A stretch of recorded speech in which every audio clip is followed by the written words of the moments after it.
新民特工是射击类的3A 大作，据说花了50亿到60亿的台币，就相当于2亿美元左右。那据说开发期长达了8年之久，被维基百科打上 Poor Sales 卖的超烂。它释出的时候是在2024年的8月23号，结果呢，在9月3号，索尼就宣布将会在9月6号被关闭2个礼拜就倒地了。据说正式上线的时候，因为要花钱买嘛，好像是40美元的样子上线人数甚至不足700人你有病！700人，我的天哪！索尼这次就是赔到姥姥家去了，Sony还是找我来帮他广播好了。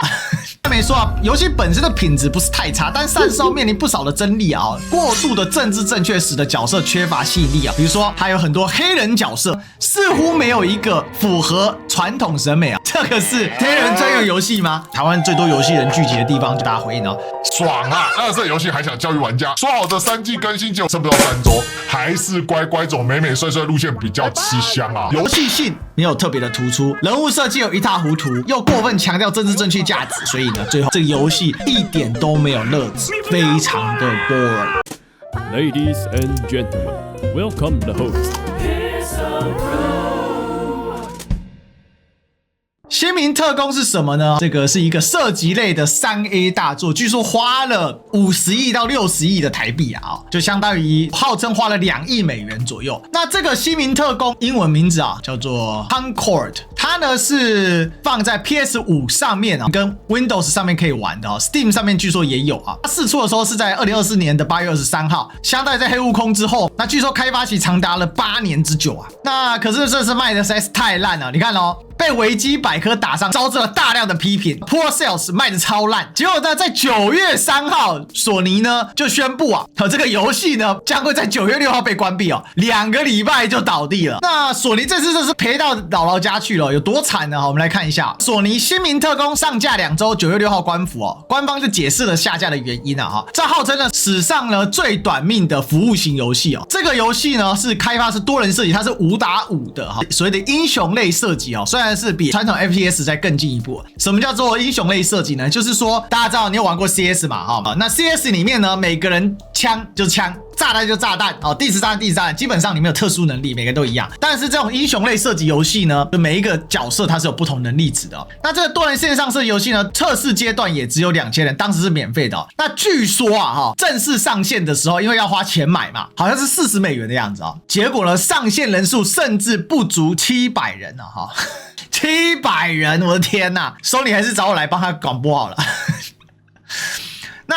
官方最后坦诚这个新民特工由于销售量远低于预期所以呢就下架并且停售那当然他们说继续开发其他的方式，但这一次能让 PS 的股价瞬间就重挫另外呢全平台下架。那它之所以会招致失败的一些原因呢他就说首周销售量可能只有25000套，虽然官方没有透露具体开发成本，但 Sony 的3A 旗下游戏平均至少开发达2亿美元，所以我刚才说50亿台币还算少讲了。那外媒说游戏本身的品质不是太差，但上市后面临不少的争议过度的政治正确使得角色缺乏吸引力才会导致玩家第一时间的这个形象的欠佳那他的角色有多政治正确呢比如说还有很多黑人角色其实他的这个开发者本身呢也是黑人然后你可以看到他开发了各种角色有色人种非常的多，那高矮胖瘦各自有但是呢似乎没有一个符合传统审美比如说我们随便讲比如这个 Boss 她是个黑人女性，然后呢加上这个 Duchess 她是个 Ranger 一个盗贼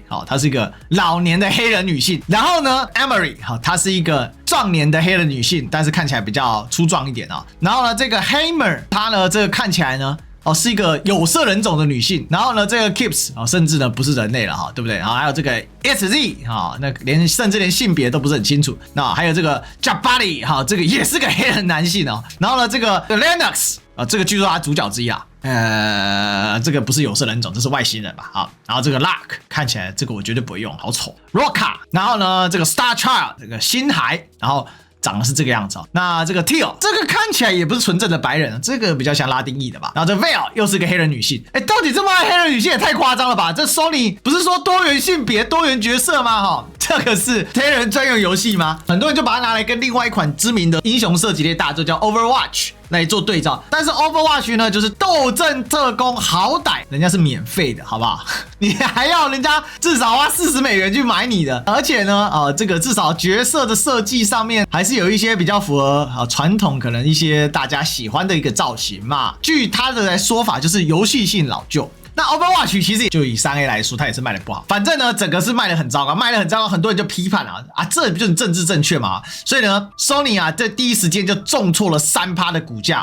那这件事其实，在台湾的游戏社群呢，也引起了广泛的讨论比如说呢，在台湾最多游戏人聚集的地方，就巴哈姆特比如说这一篇 ，Sony 将宣布将所有玩家退款，并且收掉游戏Conqueror 已经不在 Steam 商店中喽，PS 的平台也把它下架了。新名特工 PS5 跟 PC 上推出但游戏品质引起玩家共鸣。我们意识到游戏某些方面跟最初发布的成绩没有达到我们的预期，所以我们预计呢把它下架。那 Steam 会在几天之内退款有玩家将无法再进入游戏你就看一下大家回应赞希望以后不要在游戏里看到任何黑人跟臭甲这实在是嘴巴也很臭了看世界 Sony 大概再演一次8年的功夫加$1亿多，撑不到1个月就嗝屁。爽啦！垃圾游戏还想教育玩家，可怜呐！这比巴比伦雨落还快，人家至少1年说好的3季更新，结果撑不到3周，笑喷，太快了吧！我黑悟空都还没破你就收了。索尼第一次让我体验到，原来一款游戏倒闭4D点心情愉快，笑死了！能不能晚10分钟下架？我还没看 Steam 评论区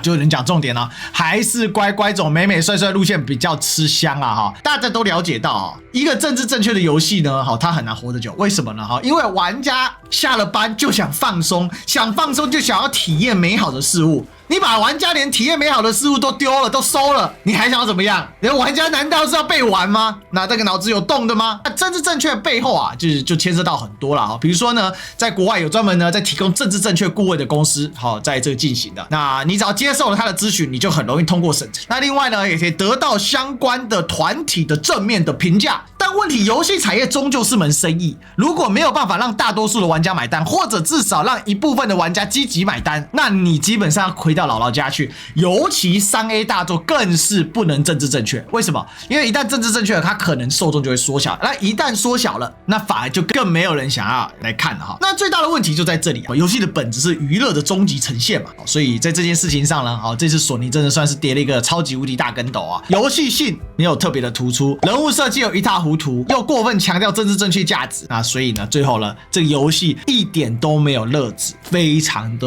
boring。那也有人把它跟黑神话悟空做对照，说，哎呀，为什么不能包容这个多元呢？一定要像黑悟空这样子吗？一定要特定的价值观吗？首先，黑悟空也没有什么特定一定的价值观，它只是借着传统的是小说神话嘛。事实上，黑悟空的成功有很多的要素。没有政治正确只是其中一个要素，但是新名特工它集结了非常多失败的要素，只是政治正确是其中一个显著的要素。